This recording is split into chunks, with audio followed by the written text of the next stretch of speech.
Est-ce que la personne avec qui vous êtes vous encourage à lire?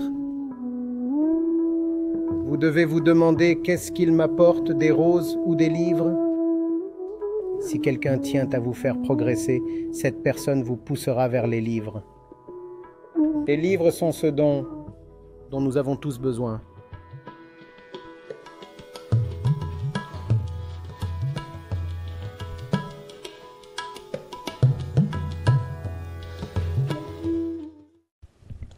Bonsoir, monsieur. Je m'appelle Malvika. Ma question est la suivante. Nous avons vu de nombreuses célébrités parler de leur routine matinale comme étant la solution clé de leur succès. Selon vous, quelle est la routine quotidienne idéale pour tout le monde?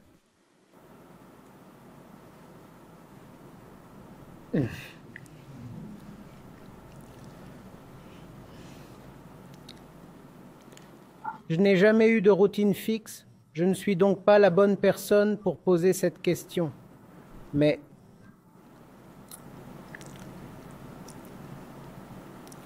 je me réveille et je tends la main vers mon poste de travail qui est mon téléphone. Et c'est la routine. C'est comme ça que ça se passe. La balle roule maintenant et je ne sais pas quand la journée se termine. J'en ai très peu d'idées. Donc, la routine. Vous savez, quand vous êtes sur le champ de bataille, on dit que tous vos plans ne valent que jusqu'à ce que la première balle soit tirée avant que la bataille ne commence. Et évidemment, vous dessinez des plans très méticuleux des deux côtés. Les généraux des deux camps sont assis et disent « Voici ma stratégie, nous ferons ceci, nous ferons cela, nous attaquerons à partir d'ici. » Mais, au moment où le premier obus est tiré, tous les plans disparaissent. C'est alors votre sincérité envers votre cause et qui vous ramène à la maison. C'est ce qui s'est passé dans mon cas.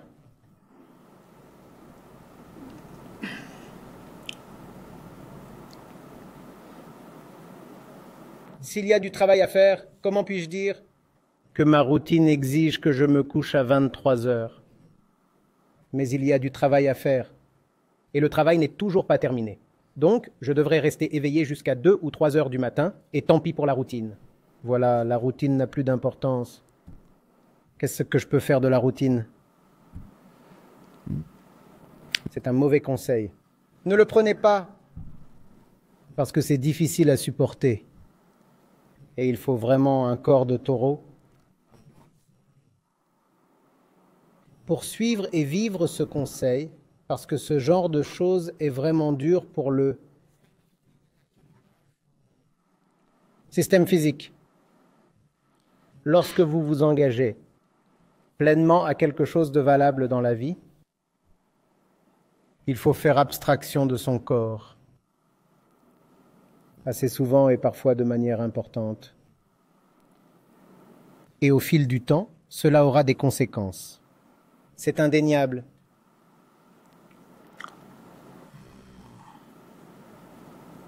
Donc tout dépend de la profondeur de votre amour.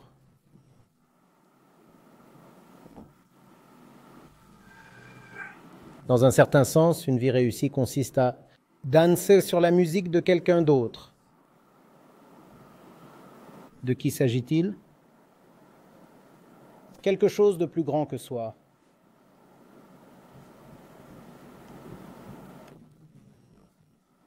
Et ensuite, vous ne tenez pas compte de vos propres préférences, vos propres goûts, dégoûts, routines ou habitudes alimentaires, ou ceci et cela.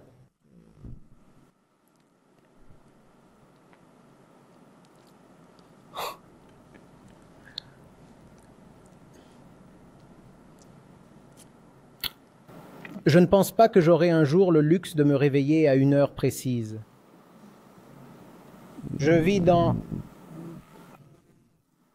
une sorte d'environnement communautaire Les gens font irruption dans ma chambre tout le temps. Et ça me réveille. Qu'est-ce que je fais? Sur ce campus, il n'y a jamais de serrure sur aucune chambre. Même pas dans ma chambre. Les gens sont libres d'entrer à tout moment comme bon leur semble, et ils exercent leurs droits avec toute leur volonté, de toute leur force. Il y a des fois où je suis tellement fatigué la nuit que je n'ai pas l'énergie de baisser les rideaux.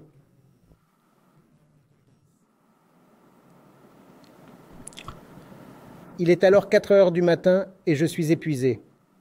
On a envie de s'écrouler et les fenêtres sont toutes ouvertes.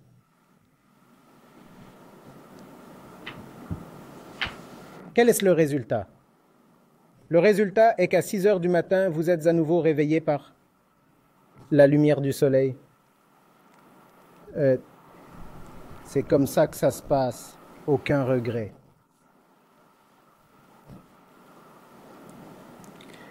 C'est peut-être une courte durée de vie, mais c'est une belle façon d'abandonner sa routine à votre cause.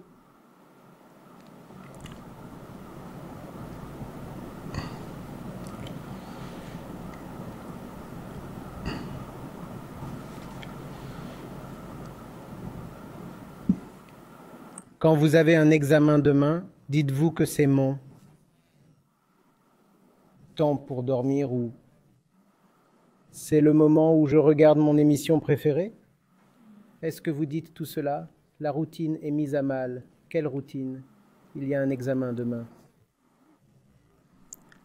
Alors, donnez-vous une vie dans laquelle il y a un examen tous les jours. Vous vivez alors de manière très serrée. Il n'y a pas de relâchement. Il y a alors une discipline automatique, une discipline qui va au-delà d'une routine imposée. Parce qu'une routine laisse aussi de la place au loisir, etc. Quand on parle de routine, cela signifie que ce sont les heures où je vais étudier, les heures où je vais faire ceci ou cela. Et ce sont les heures où j'aurai du temps libre pour mes loisirs, etc. La routine est donc une sorte de luxe. Vous avez besoin d'une discipline qui va au-delà de la routine. Vous vous engagez totalement. Il y a cette chanson « Tu es » en train de danser sur l'air de quelqu'un. Et le maître n'est pas vous. Le maître est au-delà de vous.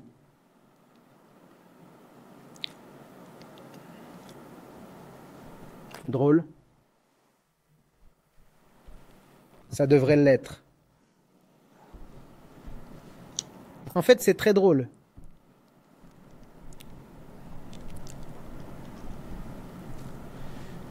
Bonjour monsieur, bonsoir. Je m'appelle Sohail et ma question est la suivante. De nos jours, les jeunes font très attention à leur alimentation, à leur santé. Ils essaient d'avoir un bon style de vie. Ils se lèvent tôt, commencent par faire du yoga ou de la méditation, essaient de suivre un bon régime alimentaire, etc. Pourtant, à la fin de la journée, ils se plaignent de ne pas être assez, de se sentir vide, de se sentir incomplet. Pourquoi pensez-vous que cela se produit? Parce que vous n'êtes pas né pour simplement pour avoir un style de vie agréable.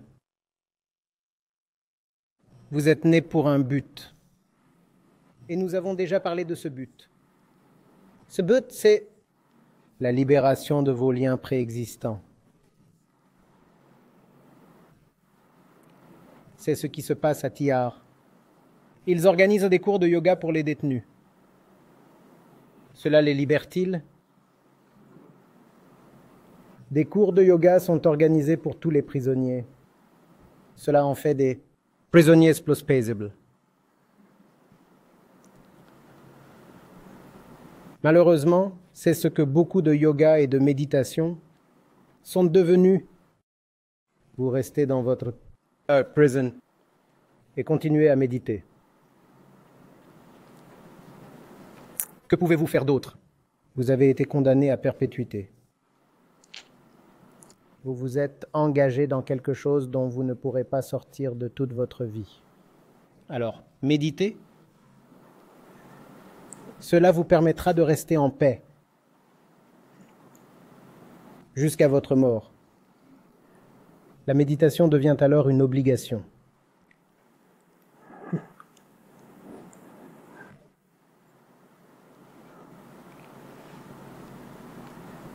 La vraie méditation est une révolution. Si vous êtes vraiment méditatif, vous vous lèverez et vous ferez exploser comme un kamikaze. C'est ça, la véritable méditation. Si vous ne voulez pas affronter vos problèmes fondamentaux, mais que vous préférez vous donner des traitements superficiels. Je n'ai que de la salade pour le dîner. Comment cela va-t-il aider? Comment cela va-t-il aider? Le gars ne prend que de la salade le soir. Comment cela va-t-il aider? Tout est dans la cage. Belle salade. Salade grecque. Serviez. Dans la cage. En quoi cela peut-il aider? Il est très en forme. Il est extrêmement en forme. Et son visage rayonne. Toute la forme. Dans la cage. Pompées et tractions. Presse à jambes et presse à pectoraux. Toutes. Allez, allez. Dans la cage. Dûment sanctionné par le geôlier. Comment cela va-t-il aider? Le vide restera.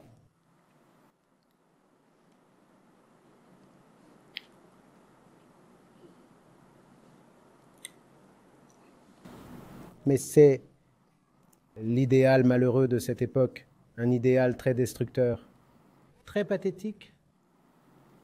Même la spiritualité est devenue si centrée sur le corps.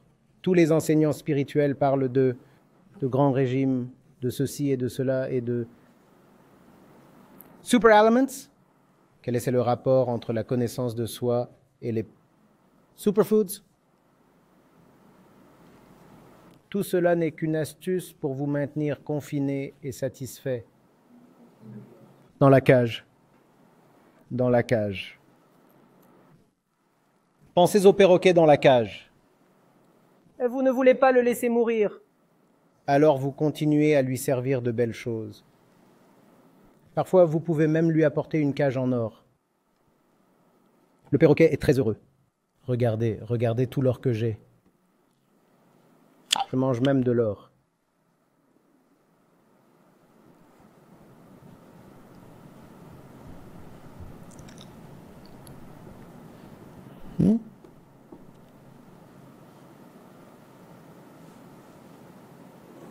Et je dis Ram Ram. Dans la cage. Si tu aimais vraiment Ram, continuerais-tu à vivre dans la cage? Alors qu'est-ce que c'est que ce MeToo Bolo Ram Ram est dans la cage?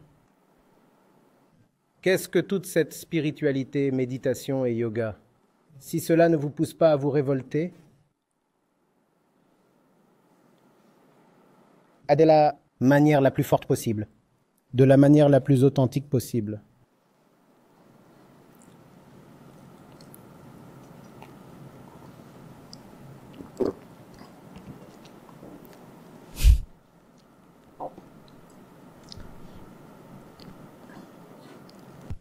Bonjour monsieur, vous parliez de la cage. Alors ce qui m'est venu, c'est que cette cage est faite de mes tendances et des choses qui surgissent en moi sans que je le sache. Est-ce que j'ai bien compris?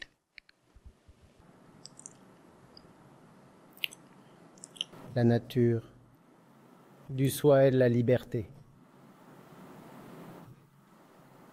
Quand on accorde plus d'importance à quelque chose qu'à la liberté, alors vous renoncez à la liberté d'accepter cette chose autour de vous.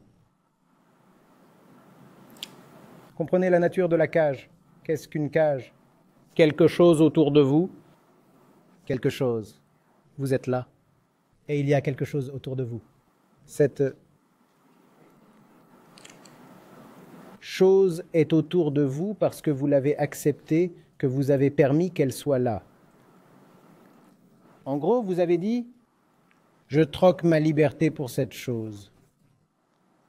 Au car. Si vous voulez conserver votre liberté, vous ne pouvez pas avoir la cage.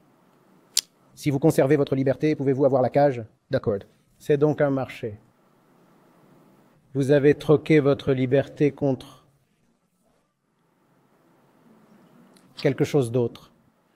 Maintenant, quelle que soit la chose pour laquelle vous avez troqué votre liberté, c'est ce qu'on appelle une cage. Par exemple, je suis prêt à compromettre ma liberté pour ton amour. C'est une cage. Tout ce qui vous prive de votre liberté s'appelle une cage. C'est la définition d'une cage.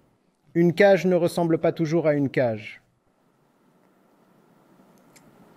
Quand un oiseau est confiné, il est évident de voir qu'il y a une cage métallique matérielle, tangible. Les cages dans lesquelles nous sommes enfermés ne sont pas aussi tangibles. Alors, comment savoir si vous êtes en cage? Voyez ce qui est autour de vous, qui existe au prix de votre liberté. Voyez ce qui vous entoure et qui existe au prix de votre liberté. Tout ce qui existe en vous ou autour de vous au détriment de votre liberté s'appelle une cage. Et cela inclut le troc que l'on fait pour obtenir. Il y a une pensée qui vous entoure. C'est donc aussi au prix de ma liberté.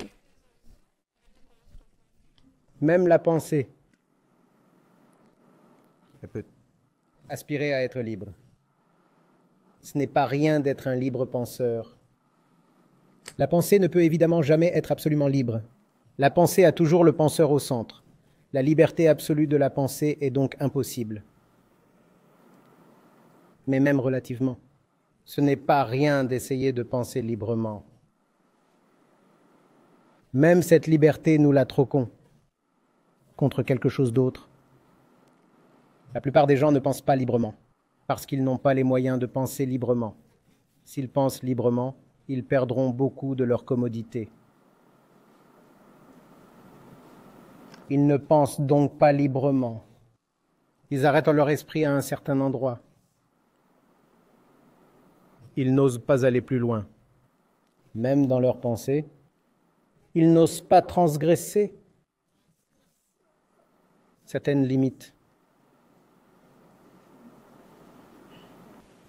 C'est ce que j'ai remarqué chez moi aussi, car dès que ma sécurité est en jeu, je stoppe ma liberté de penser à ce moment-là. C'est donc ce qui se passe. Acharyaji, encore une chose, vous parliez d'authenticité. Juste avant, vous parliez d'être authentique. Donc, ce moi, il vient soit du corps, soit du conditionnement social que j'ai autour de moi. Donc,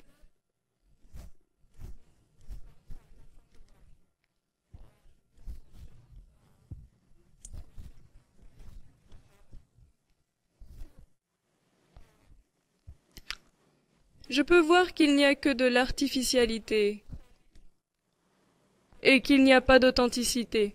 Alors, comment peut-on inculquer cette authenticité? Parce que c'était un mot très attrayant pour moi, être authentique, car je me trouve très artificielle par moments et cela me cause de la souffrance. Alors, comment peut-on l'inculquer? Vous n'avez pas besoin d'inculquer l'authenticité. L'authenticité est votre nature.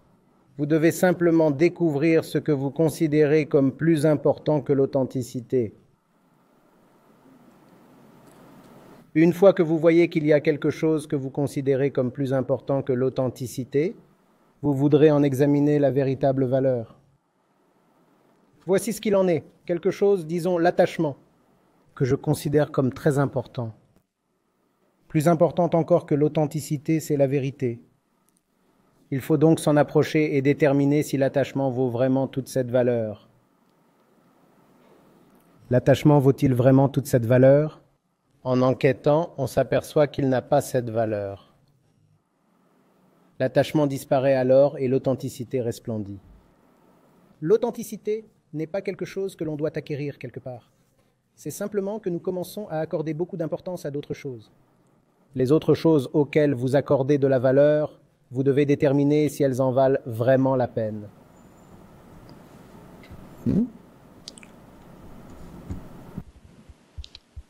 Mais je suis désolée, je n'ai pas pu comprendre cela avec attachement. Quelque chose, n'importe quoi. Il y a une authenticité que vous prétendez respecter et valoriser. En même temps, vous dites que vous n'en avez pas assez et que vous voulez l'obtenir. Ce qui veut dire qu'il y a quelque chose d'autre que vous appréciez plus que l'authenticité. Quelque chose, je ne sais pas quoi. À vous de le découvrir. Donc cette autre chose, appelons-la A, à laquelle vous accordez tant d'importance. Je dis, regardez-la, de savoir si cela a vraiment du sens de lui donner autant de valeur. En général, ce sont juste les plaisirs que j'ai tendance à valoriser.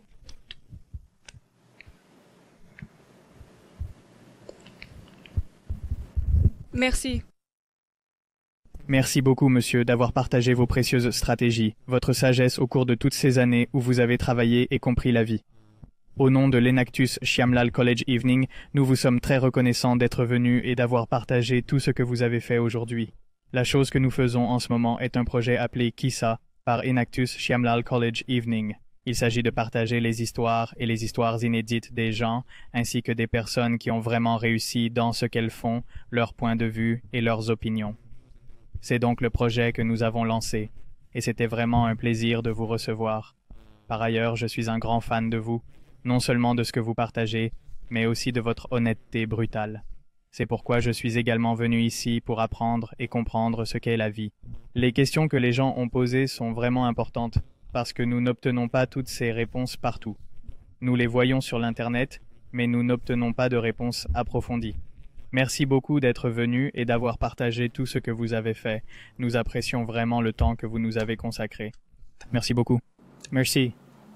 Merci.